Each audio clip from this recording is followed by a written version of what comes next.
So recently, some friends and I have shot a short film called Don't Answer for the Music Bed 30-Day Film Challenge. And I was able to be the cinematographer for this alongside with my really good friend, Will Pilgard, for this short film. It took us around 17 hours to shoot the whole thing in one day, and we went through a bunch of challenges while filming it, but we also tried a bunch of new techniques while lighting interior and while lighting exterior at night, which is something I have personally never done before. I'm really proud of the work that we did, and I thought it would be fun for us to go through all these shots and talk about each scene and how I lit it, and then also talk about where I could have improved. We shot this short story on a Red Komodo 6K with the DZO Vispid lenses. Specifically, we used the 25, 75, and 40 millimeter. I don't know why I went in that order. With lighting, we kind of just worked with what we had, so we went through a mixture of brands of like aperture lights, GVM lights, newer lights, and even SmallRig lights. All right, let's talk about the scenes. So first off, this scene right here where they're outside and the car pulls up, we really didn't do anything fancy for this. It was mostly sticks and negative fill. The lighting outside was just so happened to be perfect that day, so we really didn't have to play around with it so much. It was super simple, but I would like to say whenever you're focused on a person using sticks, it's always smart to keep those the fluid head loose. Unless you're going for that static aesthetic, that's like a whole nother realm. But it can come off kind of student filmy-esque, if you know what I mean, when you just keep it still and you don't move with the subject. Even if it's so unbelievably subtle, it adds that you're there watching that person. So now they're inside the house with this scene. This was a bit tricky because we had a good chunk of windows to deal with, and I didn't really want them to be fully blown out. So what we ended up doing was throwing an aperture 36-degree spotlight on the GVM light, which is compatible with each other and it looks super good, and bouncing it off a diffusion sheet, one of those just 5-in-1s, a big sheet. And this really helped amplify the subject's face. We wanted to kind of match the power that was coming from outside. This was pretty much the technique that we used for this entire indoor day scene. Really tight spaces, so we stuck with sticks, except for the one shot which we used the Dana dolly for. We didn't have a lot of room for it. We would have been fine with like 2-3 foot poles. But the only poles we had were 10-foot poles, so it stretched throughout the entire room. But luckily, it fit perfectly.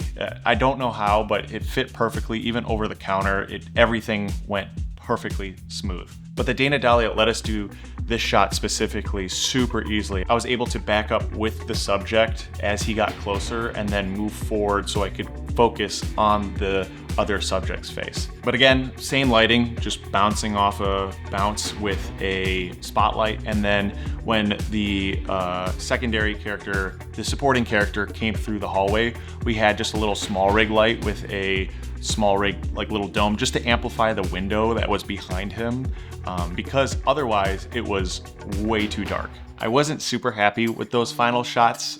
They seemed a little flat, and the posturing just felt a little weird. If I went back, I would have maybe darkened the background a bit more and maybe moved the characters a bit, just to a different location so it would be easier to light. I don't know, and probably brought in more shadows, but it's definitely something I would love to go back and play with some more. But I think all in all, it just needed some more depth. Now we're getting into the good stuff. Now we're switching to nighttime, and this is where a lot more challenges came in. But when we were inside, it was a pretty consistent setup the entire way through. Again, we were just bouncing that spotlight off the wall to kind of help not lose so much information with the shadows and kind of fill the room a bit. And then we use these Aperture B7C lights in all the light sockets. These light bulbs were a huge help. We didn't have to have any of the lamps plugged in. We were able to do the ceiling lights and dim them to a specific setting, and as well as the lamp. The lamp was the key factor. That's what we used to light their face. As well as we used some just basic lighting outside with blue gels, some single source lights to kind of put that little blue hue on the windows. I was really happy with these shots, but looking back at them, I think there was a lot of room for improvement. I was so nervous about losing information that I completely forgot that shadows exist and they can be your friend. There are some instances where everything looks to be a little bit overlit and not adding a lot of contrast. Mainly the front door, there wasn't much shadow and the light looked a little off. I would love to spend a couple more hours just messing around with this, but we were on such a time crunch that we just rode with it. But that being said, it wasn't all bad. We had some amazing looking shots. The close-ups on the main characters were incredible. The supporting character specifically, that one was my favorite shot. We threw up a little MC light in the back to help add some color contrast and just make a little kitchen light. That was literally just an MC light with gaff tape on it. And even when we changed to that Dana Dolly shot of the main character pointing at the window, we used the same setup. It was shifted a little bit, but this was the last time we used this lighting setup.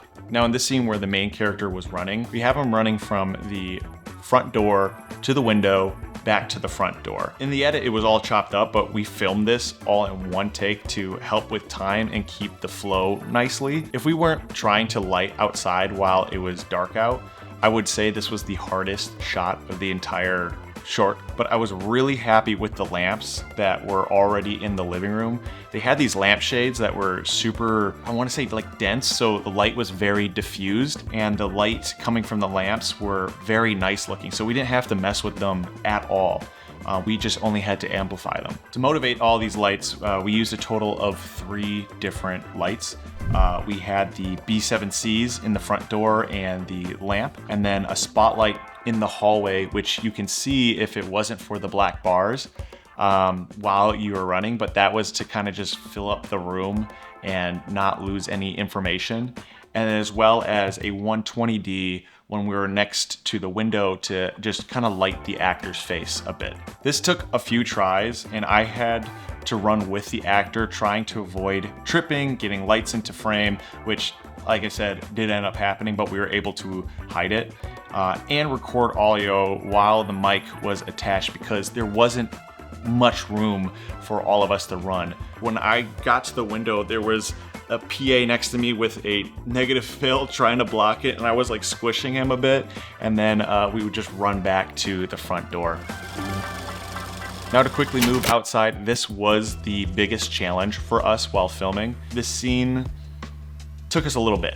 And this scene is this right here, where the dolly is going towards the window, and then while the main character is looking outside at the figure and when the figure disappears. The biggest challenge was to light it enough to get enough information to see that figure outside while not looking too grainy. We did test shots a week before and kinda had a plan. Originally, my idea was to go on the street, throw up a big just piece of fabric and just blast it with light, but it wasn't really what we wanted. But the plan ended up being we do 2 takes, one when it's pretty bright out and one when it's barely bright out, like just at dusk. But during the test, we were using an aperture 600D, and when it came time to film, we didn't have access to that anymore. Somebody already rented it out before we did, so we had to improvise. So on the day of shooting, we had a total of 3 attempts at this shot. Attempt number 1 and 2 we did while it was pretty bright out and when the sun was still setting. Both of them had 3 light setups. We had a newer CB300B,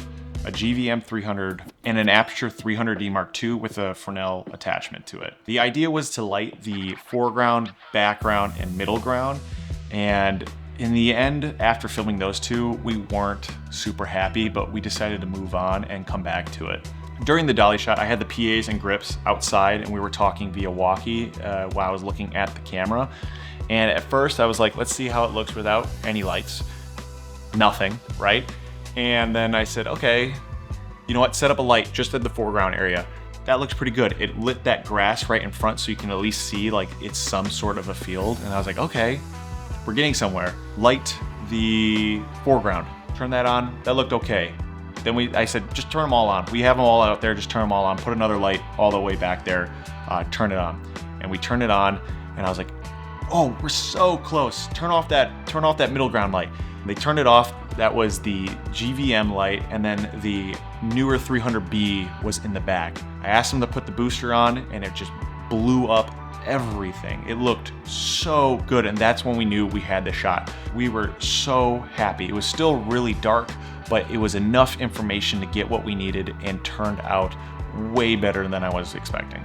That was the essence of lighting Don't Answer.